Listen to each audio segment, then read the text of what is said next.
നാസർ സാഹിബിന്റെ ഒരു പാട്ട് കഴിഞ്ഞ് നമുക്ക് ദുആരക്കാം. മദ്ഹ് പാടണം നമ്മുടെ പ്രിയപ്പെട്ട ചങ്കാൻ.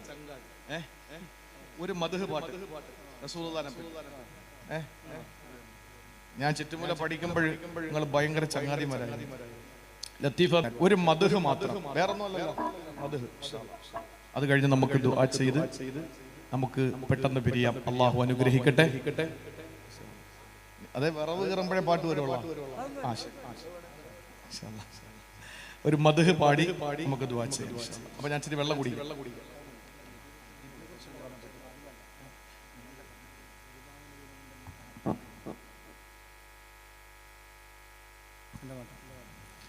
അസ്സലാമു അലൈക്കും വറഹ്മത്തുള്ളാഹി വബറകാതുഹു.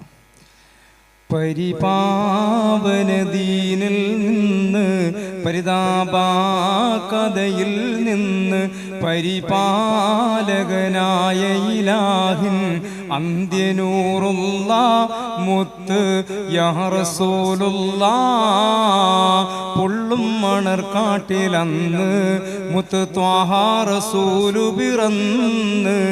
പൊള്ളും മണർക്കാട്ടിലന്ന് മുത്ത് ത്വാഹ റസൂലു പിറന്ന്. മക്കയാല സത്യമാല നിത്യം പടർത്താൻ മുഖ്യരാജനിച്ച് മുത്ത് താഹ റസൂല്. പരിപാവന ദീനിൽ നിന്ന് പരിതാപകഥയിൽ നിന്ന് പരിപാലകനായ ഇലാഹിൻ അന്ത്യനൂറുള്ള മുത്ത് യാ റസൂലുള്ളാ. ആരംഭപ്പൂവായ മുത്ത് ഹബീബിൻ്റെ റൗളത്തിലെത്തിടുവാ ഞങ്ങൾക്ക് തൗഫീഖ് ഏകല്ലാ. ആരംഭപ്പൂവായ മുത്ത് നബിയുടെ മീലാദ് വന്നെത്തി ഞങ്ങൾക്ക് സന്തോഷം വന്നെത്തി. അസ്സലാമു അലൈക്കും. അപ്പൊ ഇന്നത്തെ വിഷയം മനസ്സിലായില്ലേ? ചാപ്പാട് കിട്ടാൻ എന്ത് ചെയ്യണം, അത് അന്നത്തെ വിഷയം. അപ്പൊ ഇരുന്നൂടെ എല്ലാവർക്കും. ഖബറല്ല, സ്വർഗമല്ല, നരകമല്ല, മഹിഷറല്ല, നന്നായിട്ട് ചാപ്പാട് കിട്ടും. 4 കാര്യങ്ങൾ ഖുർആൻ പറഞ്ഞത് ജീവിതത്തിൽ ചെയ്യാൻ അള്ളാഹു ഭാഗ്യം തരട്ടെ. അതിനെന്തരാമീൻ? നേരത്തെ ഞാൻ മാക്ക് ദ്വാരന്നിട്ട് ആരും ആമീൻ പറഞ്ഞിട്ടില്ല. ചാപ്പാടിന്റെ കാര്യം പറഞ്ഞപ്പോ എല്ലാവർക്കും ആമീനുണ്ട്. ഈ ഭക്ഷണം അള്ളാഹു നമുക്ക് തരുമെന്ന് പറഞ്ഞല്ലോ. മനുഷ്യനെ സംബന്ധിച്ചിടത്തോളം ആദ്യമായി സ്വർഗത്തിൽ അള്ളാഹു തആല ഒരു മനുഷ്യന് താമസിക്കാൻ സ്വർഗത്തിൽ ഇടം നൽകിയതിനു ശേഷം അള്ളാഹു സ്വർഗത്തിൽ ആദ്യമായി നൽകിയ ആ അനുഗ്രഹം ഭക്ഷണമായിരുന്നു. ആദം നബി അലൈഹിസ്സലാമിനെയും ഹവ്വാ ബീവി റളിയല്ലാഹു തആല അൻഹയെയും അല്ലാഹുവിന്റെ സ്വർഗ്ഗത്തിൽ താമസിപ്പിച്ചതിനു ശേഷം അല്ലാഹു ആദ്യമായി കൊടുത്തത് അടിവാരത്തെ അരുവി ഒഴുകുന്ന ആരാമങ്ങളല്ല. അല്ലാഹു തആല സ്വർഗ്ഗത്തിൽ സുന്ദരമായ സുഖലോലുപ സ്വർഗ്ഗത്തിന്റെ അനുഭൂതികളിൽ ആദം നബിയും ഹവ്വാ ബീവി റളിയല്ലാഹു തആല അൻഹ ആറാടുമ്പോ അവർക്ക് ആദ്യമായിട്ട് അല്ലാഹു കൊടുത്തത് മണിമേളകളായിരുന്നില്ല. അവർക്ക് കൊടുത്തത് ഏതെങ്കിലും സുഖ സൗകര്യങ്ങളുള്ള സംവിധാനങ്ങളല്ല. ആദ്യമായിട്ട് അല്ലാഹു തആല മനുഷ്യന് സ്വർഗ്ഗത്തിൽ കൊടുത്തത് എന്തെന്നറിയോ? യാ ആദം ഉസ്കുൻ അൻത വസൗജുകൽ ജന്ന. ആദം നബിയോടും ഹവ്വാ ബീവിയോടും പറയുന്നു, നിങ്ങൾ സ്വർഗ്ഗത്തിൽ താമസിച്ചു കൊള്ളുക. എന്നിട്ട് അല്ലാഹു ആദം ഹവ്വാ ദമ്പതിമാർക്ക് ആദ്യമായി കൊടുത്തത് എന്തെന്നറിയോ? വകുലാ മിൻഹാ റഗദൻ ഹൈസ് ശിഅ്തുമാ. നിങ്ങൾക്ക് ഭക്ഷണം യഥേഷ്ടം കഴിക്കാം, നിങ്ങൾക്ക് ധാരാളം ഭക്ഷണം കഴിക്കാം, നിങ്ങൾക്ക് സൗകര്യം പോലെ ഇഷ്ടം പോലെ ഭക്ഷണം നിങ്ങൾക്ക് കഴിക്കാം. ആദ്യമായിട്ട് അല്ലാഹു സ്വർഗ്ഗത്തിൽ നൽകിയ അനുഗ്രഹം ഭക്ഷണമായിരുന്നെങ്കിൽ എന്റെ പ്രിയപ്പെട്ട സഹോദരങ്ങളെ, ഈ ലോകത്ത് അല്ലാഹു പറയുകയാണ്, ആകാശത്തിന്റെ ചുവട്ടില് ഭൂമിയുടെ മുകളില് ഒരു മൃഗമായാലും ഇഴജന്തുവായാലും പറവയായാലും മനുഷ്യനായാലും ഇതിനെല്ലാം അല്ലാഹു ഭക്ഷണം തയ്യാറാക്കിയിട്ടുണ്ട്. അല്ലാഹു ഭക്ഷണം കൊടുക്കാതെ ഒരു ജന്തുവുമില്ല, ഒരു ജീവിയുമില്ല, ഒരു മൃഗമില്ല, പക്ഷിയില്ല, പറവയില്ല, ഇഴജന്തുക്കളില്ല, പ്രാണികളില്ല, പരൽ മത്സ്യങ്ങളില്ല. വമാ മിൻ ദാബത്തിൻ ഫിൽ അർളി ഇല്ലാ അലല്ലാഹി റിസ്ഖുഹാ. പറയുകയാണ്, നിങ്ങൾക്ക് ഈ ഭൂമി ലോകത്ത് ഭക്ഷണമില്ലാതെ ഒരാളുമില്ല. അത് ആരായാലും നിങ്ങൾക്ക് ഭക്ഷണമുണ്ട്. പക്ഷെ അല്ലാഹു തആല എല്ലാവർക്കും ഒരുപോലെയല്ല ഭക്ഷണം കൊടുക്കുന്നത്. 3 നേരം ഭക്ഷണം നന്നായിട്ട് കഴിക്കുന്ന സമ്പന്നന്മാരുണ്ട്, മിഡിൽ ലെവലിലുള്ളവരുണ്ട്. ഒരു നേരത്തെ ഭക്ഷണം കഴിക്കാൻ പോലും വകയില്ലാത്ത പാവപ്പെട്ടവരുണ്ട്. അല്ലാഹു പറഞ്ഞല്ലോ, വല്ലാഹു ഫളല ബഅലകും അലാ ബഅലിൻ ഫിർ റിസ്ഖി. ഭക്ഷണത്തിൽ അല്ലാഹു ചിലരെ മറ്റ് ചിലരെക്കാൾ ശ്രേഷ്ഠരാക്കിയിരിക്കുകയാണ്. നല്ല മട്ടൻ കൂട്ടി കഴിക്കുന്നവര് നമ്മുടെ ഇടയിലുണ്ട്. പോഷകാഹാരം കിട്ടാതെ തന്റെ പ്രിയപ്പെട്ട പൊന്നുമക്കളെയുമായി നാട് തെണ്ടുന്ന പാവപ്പെട്ടവരും നമ്മുടെ ഇടയിലുണ്ടല്ലോ. ഒരു നേരത്തെ ഭക്ഷണം കഴിക്കാൻ വകയില്ലാതെ കഷ്ടപ്പെടുന്നവരും നമ്മുടെ ഇടയിലുണ്ട്. പക്ഷെ അള്ളാഹുവിന്റെ ഖുർആൻ പറയുന്ന കാര്യമൊക്കെ ശരിയാണ്. അള്ളാഹു വാരിക്കോരി നിങ്ങൾക്ക് ഭക്ഷണം തരാത്തത് എന്തിന്റെ പേരിലെന്നറിയോ? അള്ളാഹുവിന്റെ ഖജനാവില് ഭക്ഷണം ഇല്ലാത്തതിന്റെ പേരിലല്ല. ഈ മാലുമേലെ വേങ്ങറ പള്ളിയുടെ പരിസരത്തുള്ള എന്നെ കേൾക്കുന്നവരോട് ഞാൻ ചോദിക്കുകയാ, ആരാ വേങ്ങറക്കാരാ നമുക്ക് ഭക്ഷണം തരുന്നത്? സിവിൽ സപ്ലൈസ് മന്ത്രിയാണോ? ആരാ നമുക്ക് ഭക്ഷണം തരുന്നത്? നമ്മുടെ റാസിഖ് അല്ലാ, നമ്മുടെ റസാഖ് അല്ലാ. കല്ലുടുക്കിലെ പുൽക്കൊടിക്ക് പോലും കുടിനീര് കൊടുക്കുന്നത് അല്ലാഹുവല്ലേ. അല്ലാഹുവാണ് നമുക്ക് ഭക്ഷണം തരുന്നത്. അല്ലാഹു ആർക്കെങ്കിലും ഒരാൾക്ക് ഭക്ഷണം കൊടുക്കാതിരുന്നാൽ, ഈ വേങ്ങറയിലെ ഏതെങ്കിലും ഒരു കുടുംബത്തിൽ പട്ടിണിയാണെങ്കിൽ അല്ലാഹുവിന്റെ ഖജനാവില് ഭക്ഷണം തീർന്നതിന്റെ പേരിലല്ല പ്രിയപ്പെട്ടവരെ. അല്ലാഹു എന്തുകൊണ്ടാണ് ഭക്ഷണം വാരിക്കോരി നമുക്ക് തരാത്തതെന്നറിയോ? അല്ലാഹു പറയുകയാണ്, വലൗ ബസതല്ലാഹു റിസ്ഖ ലിഇബാദിഹി ലബഗൗ ഫിൽ അർളി വലാകിൻ യുനസ്സിലു ബിഖദരിൻ മാ യശാ.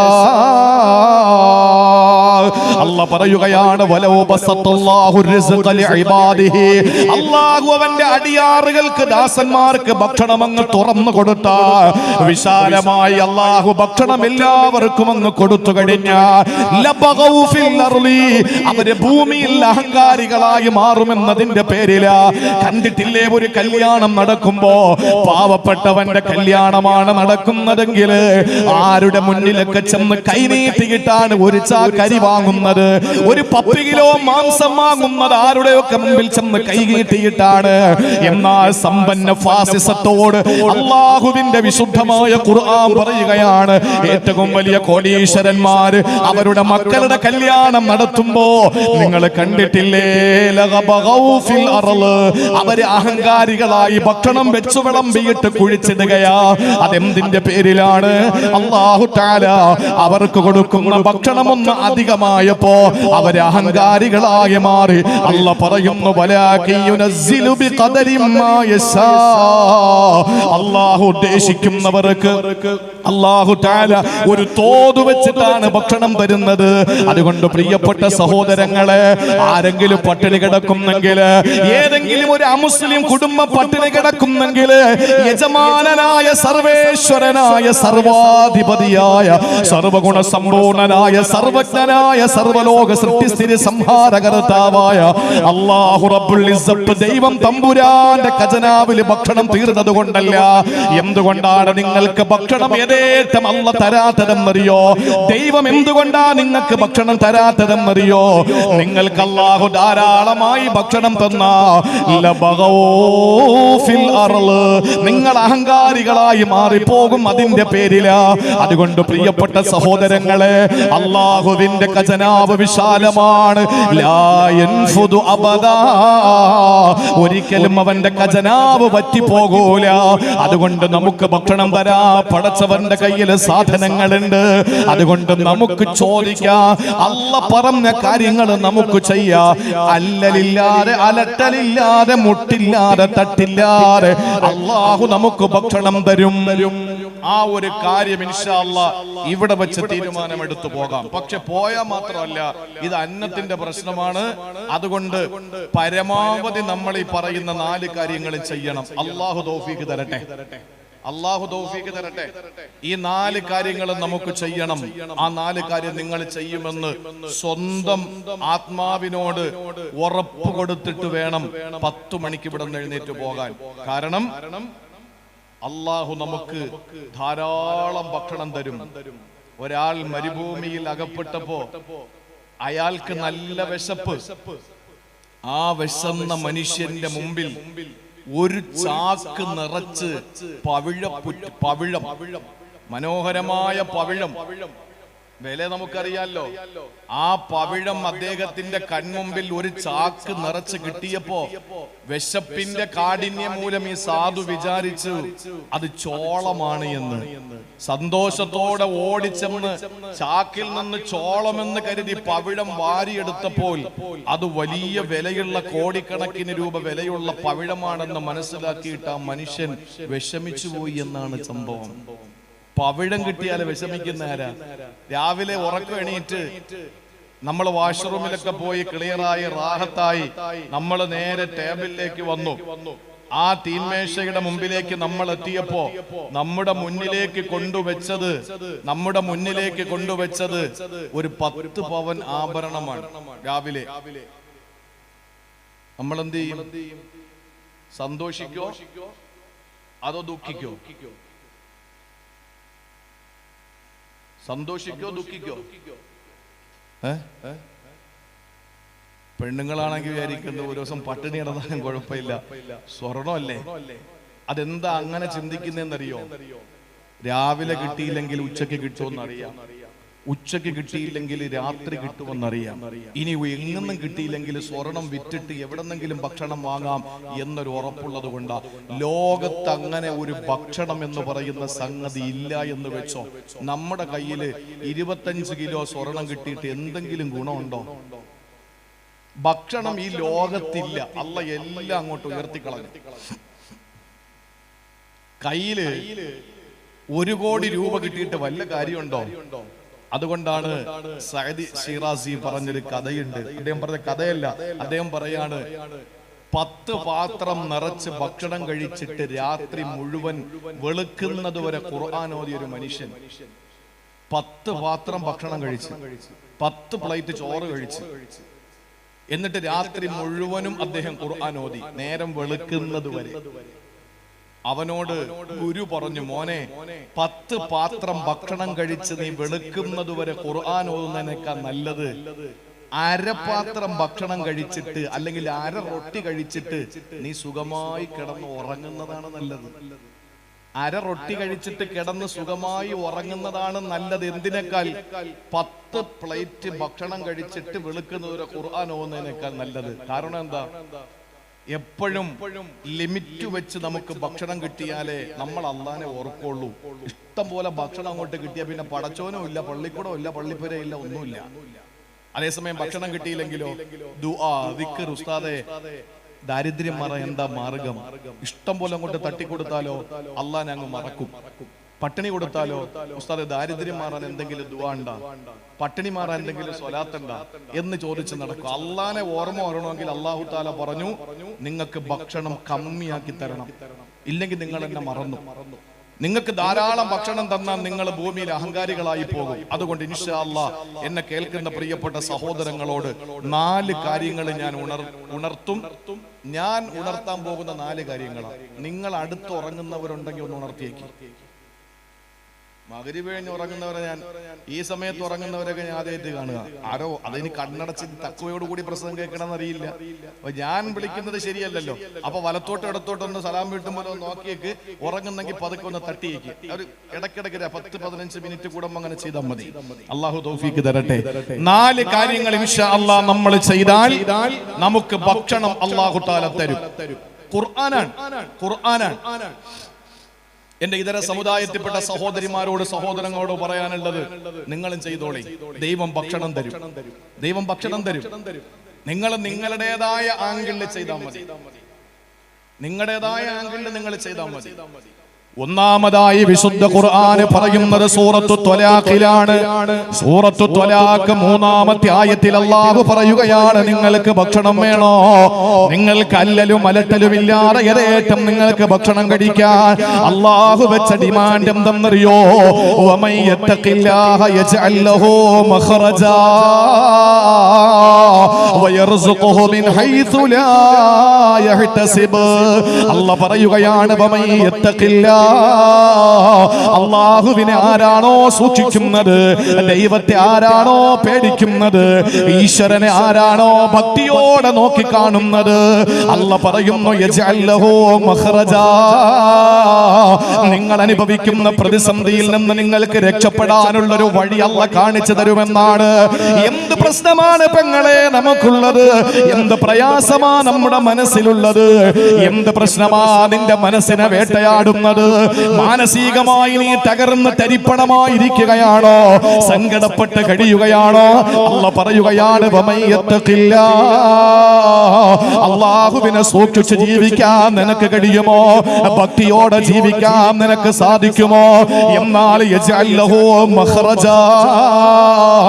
ഗൾഫ് നാട്ടിലെ പണിയെടുത്തവർക്കറിയാ, ആ ഗൾഫിലെ റോട്ടിലൂടെ ഇങ്ങനെ യാത്ര ചെയ്ത് 140 പോകുമ്പോൾ ഏതെങ്കിലും സർവീസ് റോട്ടിലേക്ക് ഇറങ്ങണമെന്ന ചിന്ത വരുമ്പോ പ്രിയപ്പെട്ട സഹോദരങ്ങളെ, വലതുഭാഗത്തേക്ക് എഴുതി വെച്ചിട്ടുണ്ടാകും എക്സിറ്റ് 1 എക്സിറ്റ് 2 എന്ന്. ആ എക്സിറ്റിന്റെ തൊട്ടു താഴെ അറബിയിൽ എഴുതിയിരിക്കുന്നത് മഖ്റജ് എന്നാണ്. മഖ്റജ് 1 മഖ്റജ് 2 എന്ന് എഴുതി വെച്ചിട്ടുണ്ടാകും. എന്താണ് അതിന്റെ അർത്ഥം എന്നറിയോ? നീ ഇങ്ങനെ നീണ്ടു നിവർന്ന് കിടക്കുന്ന ദേശീയ പാതയിലൂടെ പോകുമ്പോൾ നിനക്ക് പുറത്തേക്ക് ഇറങ്ങണോ, ആ റോട്ടിൽ നിന്ന് നിനക്ക് തെറ്റികെട്ട് വേറൊരു ഭാഗത്തേക്ക് പോകണോ, അതിന് പറയുന്ന പേരാണ് മഖ്റജ്.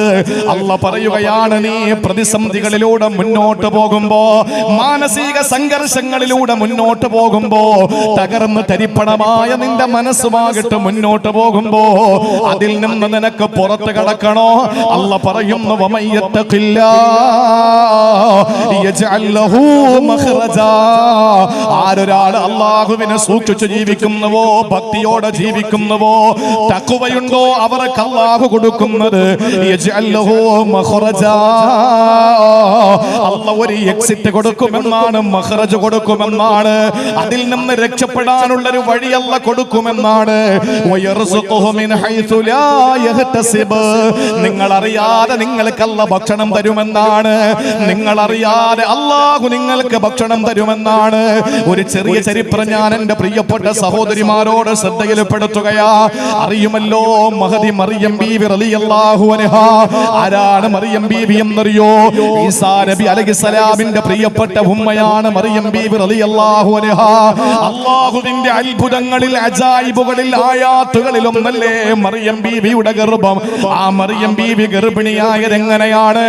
മറിയം ബീവി റളിയല്ലാഹു അൻഹ പറഞ്ഞല്ലോ, ജിബ്രീൽ മാലാഖ തന്റെ ശരീരത്തേക്ക് റൂഹോടുന്നതിന് വേണ്ടിയിട്ട് ഈസാ നബിക്ക് ജന്മം കൊടുക്കുന്നതിന് വേണ്ടി പടച്ചതമ്പുരാന്റെ നിർദ്ദേശപ്രകാരം റൂഹുൽ അമീൻ മലക്ക് ജിബ്രീൽ വരുമ്പോ, അത് വേഷപ്രച്ഛന്നനായി മനുഷ്യകോലത്തിൽ വരുമ്പോ മഹദിയായ മറിയം ബീവി പറഞ്ഞതെന്തെന്നറിയോ? എന്തിനാ ചെറുപ്പക്കാരാ നീ ഇവിടെ വന്നത്, എന്തിനാ ഇവിടെ നീ വന്നത്? ആ സമയത്ത് മറിയം ബീവി റളിയല്ലാഹു അൻഹയോട് ഈ വന്ന ചെറുപ്പക്കാരൻ, അഥവാ സുന്ദരമായ തറുത്ത തലമുടിയുള്ള വെളുത്ത ശരീരമുള്ള തൂവെള്ള വസ്ത്രം ധരിച്ച കാണാ സുമുഖനായ മുഞ്ചനായ ജിബ്രീൽ വേഷം മാറി വന്ന് ഈ മറിയം ബീവി റളിയല്ലാഹു അൻഹയോട് പറഞ്ഞതെന്തെന്നറിയോ? ലിയഹബലക ഗുലാമൻ സകിയാ, നിനക്ക് ഞാനൊരു കുഞ്ഞിനെ തരാൻ വന്നതാണ്. മറിയം ബീവി ചോദിച്ച ചോദ്യം ഇതാണ്, വലം യംസസ്നി ബശർ, ഞാൻ വിവാഹിതയല്ല, എനിക്കെങ്ങനെ കുഞ്ഞുണ്ടാകാനാ? ഞാൻ വിവാഹിതയല്ല, പിന്നെങ്ങനെ എനിക്ക് കുഞ്ഞുണ്ടാകാനാ? ഞാൻ വിവാഹിതയാകാതെ കുഞ്ഞുണ്ടാകണമെങ്കിൽ ഞാൻ പിഴച്ചവളാകണമല്ലോ. ഞാൻ പിഴച്ച പെണ്ണല്ല, അതുകൊണ്ട് പൊന്നുമോനെ നിന്റെ കളികൾ എന്റെ അടുത്ത് നടക്കില്ല എന്ന് പറഞ്ഞ് മറിയം ബീവി റളിയല്ലാഹു അൻഹ ധീരമായി സ്വതസിദ്ധമായ ശൈലിയിൽ ജിബ്രീലാണ് വന്നതെന്നറിയാതെ ചെറുപ്പക്കാരന്റെ കോലത്തിൽ വന്ന മനുഷ്യനോട്, ജിബ്രീലിനോട് തട്ടിക്കയറുന്ന മറിയം ബീവി അറിയോ? ആ മറിയം ബീവിക്ക് അല്ലാഹു തആല ചെറിയ പ്രായത്തിൽ കൊടുത്ത വലിയ ഒരു അനുഗ്രഹം ഞാൻ പറയാ. സക്കരിയ നബി എന്ന ഉമ്മയുടെ അനുജത്തിയുടെ ഭർത്താവ് ബൈത്തുൽ മുഖദ്ദസ് പള്ളിയുടെ ഇമാമായിരുന്നു. വേങ്ങര പള്ളിയിലെ ഇമാമ ബഹുമാനപ്പെട്ട തഴവ മുജീബുർ റഹ്മാൻ മൗലവിയാണെങ്കിൽ, തിരുവനന്തപുരം സെൻട്രൽ ജുമാ മസ്ജിദിന്റെ ഇമാമി വിനീതനാണെങ്കിൽ, എന്റെ പ്രിയപ്പെട്ട സഹോദരങ്ങളെ, ചരിത്രങ്ങൾ ഉറങ്ങിക്കിടക്കുന്ന ബൈത്തുൽ മുഖദ്ദസ് 16 മാസക്കാലം നമ്മൾ തിരിഞ്ഞ് നമസ്കരിച്ച പരിശുദ്ധമായ ഒന്നാം ഖിബിലയുണ്ടല്ലോ, ഇന്ന് ജൂത പിശാചുക്കളെ ഇസ്രായേൽ കിരാതന്മാര് കയ്യിൽ വെച്ച് സമ്മാനമാടുന്ന ഫലസ്തീനിലെ ബൈത്തുൽ മുഖദ്ദസ് എന്ന പുണ്യ ദേവാലയമുണ്ടല്ലോ, അതിന്റെ ഇമാമായിരുന്ന സക്കരിയ നബി അലൈഹിസ്സലാം, അദ്ദേഹത്തിന്റെ ഭാര്യയുടെ ജ്യേഷ്ഠത്തിയുടെ മകൾ ഹന്ന ബീവിയുടെ മകളാണ് മറിയം ബീവി. ആ മറിയം ബീവിയെ നന്നായിട്ട് പരിചരിക്കാൻ, തർബിയത്ത് കൊടുക്കാൻ ഇന്ന് മദ്രസയിൽ നമ്മളെ പെൺമക്കളെ കൊണ്ടുവന്നാക്കുമ്പോൾ ഹന്ന ബീവി മറിയം ബീവി എന്ന മകളെ കൊണ്ടുവന്ന് ഭർത്താവിന്റെ അനുജത്തിയുടെ ഭർത്താവായ സക്കരിയ നബിയെ ഏൽപ്പിക്കുകയാണ്. ഓ സക്കരിയ നബിയെ, എന്റെ മകളെ നന്നാക്കി എടുത്ത് തരണേ എന്ന് പറഞ്ഞു കൊണ്ടുവന്ന് ബൈത്തുൽ മുഖദ്ദസിലാക്കുമ്പോ മഹാനായ സക്കരിയ നബിയുടെ തർബിയത്തിലെ തസ്കിയത്തിലെ വളർന്നുകൊണ്ടിരിക്കുമ്പോ ഒരു ദിവസം സക്കരിയ നബി അലൈഹിസ്സലാം മെഹ്റാബിനകത്ത് ആ മറിയം ബീവി എന്ന ചെറിയ കുട്ടി കളിച്ചുകൊണ്ടിരിക്കുമ്പോ മറിയം ബീവിയുടെ മുന്നിൽ ഇതാ സുന്ദരമായ ഭക്ഷണം ഇരിക്കുകയാ. ആ കാലഘട്ടത്തിൽ ഉണ്ടാകാത്ത ഭക്ഷണമാണ്, ആ നാട്ടിൽ കിട്ടാത്ത പഴവർഗ്ഗങ്ങളാണ്. സുന്ദരമായ രുചിയൂറുന്ന വർണ്ണനിറങ്ങളിലുള്ള പഴക്കൂട്ടങ്ങൾ കണ്ടപ്പോ സക്കരിയ നബി ചോദിച്ചു, അന്നാലകി ഹാദാ, ഇതെവിടെയാണ് മറിയമേ എന്ന് ചോദിച്ചപ്പോ മറിയം ബീവി പറഞ്ഞ മറുപടി എന്തെന്നറിയോ? ഹുവ മിൻ ഇൻദില്ലാ, ഇതെനിക്ക് എന്റെ പടച്ചവൻ തന്നതാ, ഇതെന്റെ റബ്ബ് എനിക്ക് തന്നതാണ്. ഇത് സൂറത്തു മറിയമാണ് ഞാൻ പറയുന്നത് എന്റെ പ്രിയപ്പെട്ട സഹോദരിമാരോട്. അന്നാലകി ഹാദാ, എന്റെ മറിയമേ നിനക്ക് എവിടെ നിന്ന് കിട്ടിയെന്ന് ചോദിച്ചപ്പോ മറിയം ബീവി പറയുകയാണ്, ഹുവ മിൻ ഇൻദില്ലാ, ജഗദീശ്വരനായ സർവജ്ഞനായ സർവാധിനാഥനായ സർവഗുണ സമ്പൂർണനായ സർവലോക സൃഷ്ടിസ്ഥിതി സംഹാരകർത്താവായ അല്ലാഹു എനിക്ക് തന്നതാണ് എന്ന് മറിയം ബീവി പറഞ്ഞു. മറിയം ബീവി അറിയാതെ മറിയം ബീവിക്ക് അല്ലാഹു ഭക്ഷണം കൊടുത്തു. സക്കരിയ നബി എന്ന പള്ളിയിലെ ഇമാമ, ഒരു പ്രവാചകനായ ആ നബി പോലും അത്ഭുതപര തന്ത്രനായിക്കൊണ്ട് ആ പെൺകുട്ടിക്ക് അല്ലാഹു ഭക്ഷണം കൊടുത്തെങ്കിൽ ആ പെൺകുട്ടിക്ക് എന്തുകൊണ്ട് ഭക്ഷണമല്ല കൊടുത്തെന്നറിയോ? അവിടെയാണ് നേരത്തെ ഞാൻ പറഞ്ഞ ചരിത്രം നിങ്ങളോട് മനസ്സിലാക്കി തരേണ്ടത്. മറിയം ബീവി റളിയല്ലാഹു അൻഹാ ഏറ്റവും നല്ല ചാരിത്രശുദ്ധിയുള്ളവളായിരുന്നു. മറിയം ബീവി റളിയല്ലാഹു അൻഹ ഭക്തയായിരുന്നു. അതുകൊണ്ടല്ലേ തന്റെ മുന്നിൽ വന്ന ചെറുപ്പക്കാരനായ വേഷം മാറി വന്ന ജിബ്രീൽ ആണെന്നറിയാറ് മറിയം ബീവി പറഞ്ഞത് എന്താണ്? അല്ലയോ ചെറുപ്പക്കാരാ, അല്ലയോ ചെറുപ്പക്കാരാ, ഇന്നി അഊദു ബിർറഹ്മാനി മിൻക ഇൻ കുന്ത തഖിയാ. മറിയം ബീവി റളിയല്ലാഹു അൻഹ പറയുകയാണ്, ഖാലതു ഇന്നി അഊദു ബിർറഹ്മാനി മിൻക ഇൻ കുന്ത തഖിയാ. എടോ ചെറുപ്പക്കാരാ, നിനക്ക് തഖ്വയുണ്ടെങ്കിൽ, സൂക്ഷ്മതയുണ്ടെങ്കിൽ, ഭക്തിയുണ്ടെങ്കിൽ, ദൈവത്തെ പേടിയുണ്ടെങ്കിൽ എന്റെ മുമ്പിൽ നിന്ന് മാറിപ്പോടാ. ഞാൻ വിവാഹിതയായ പെണ്ണല്ല, ഞാൻ പിഴച്ചവളുമല്ല, പിന്നെ എങ്ങനെയാണ് എനിക്ക് കുഞ്ഞുണ്ടാകുന്നത്? നീ ഒരു പെണ്ണായ എന്റെ മുമ്പിൽ വന്ന് തരികിട കാണിക്കാൻ നിൽക്കല്ലേ എന്ന് പറഞ്ഞിട്ട് ജിബ്രീൽ ഓടിക്കാനാ പെണ്ണിന് കഴിഞ്ഞത്. ഇങ്കുന്ത തഖിയാ, നീ തഖ്വയുള്ളവനാണെങ്കിൽ പോടാ മാറിയെന്ന് മറിയം ബീവിക്ക് പറയണമെങ്കിൽ മറിയം ബീവിക്ക് തഖ്വ വേണം. ഇല്ലെങ്കിൽ എങ്ങനെയാണ് മറിയം ബീവിക്ക് പറയാൻ കഴിയുക? മറിയം ബീവി തന്റെ മുന്നിൽ വന്ന ചെറുപ്പക്കാരനോട് ജിബ്രീലാണെന്ന് പിന്നീടാണ് അറിഞ്ഞത്. ആരുമില്ലാത്ത മലഞ്ചെരിവ്, ആരുമില്ലാത്ത വനാന്തരം, ഒരു മനുഷ്യന്റെ യാതൊരു നിലയിലുള്ള സാന്നിധ്യവുമില്ല. ഒരു പെണ്ണിന് എന്തുമാകാം. ആ സമയത്ത് ആ പെണ്ണിന്റെ മുന്നിൽ വന്നത് ഏതെങ്കിലും കാണാൻ കൊള്ളാത്ത ചെറുപ്പക്കാരനല്ല. ജിബ്രീൽ വരുന്നതൊക്കെ ഏറ്റവും നല്ല വേഷത്തിലാണ്. നല്ല കാണാൻ സുമുഖനായി, മൊഞ്ചനായി, കറുത്ത തലമുടി, വെളുത്ത ശരീരം, നല്ല സുമുഖനായി മുന്നിലെത്തിയപ്പോൾ എന്തിനു വന്നു ഇവിടെ? ലിയഹബലകി ഗുലാമൻ സക്കിയ, നിനക്കൊരു കുഞ്ഞിനെ തരാൻ വന്നതാണ്. അതെങ്ങനാടാ എനിക്ക് കുഞ്ഞിനെ കിട്ടുക? വലം യംസസ്നി ബഷർ, ഞാൻ വിവാഹിതയല്ലല്ലോ. വലം അക്കു ബഗിയ, ഞാൻ പ്രശ്നക്കാരിയല്ലല്ലോ. പിന്നെങ്ങനെ എനിക്ക് കുഞ്ഞിനെ കിട്ടും? ഖാലത്ത് ഇന്നി അഊദു ബിർറഹ്മാനി മിൻക ഇൻ കുന്ത തഖിയ, നിനക്ക് അല്ലാഹയെ പേടിയുണ്ടെങ്കിൽ പോടാ മാറി. അപ്പൊ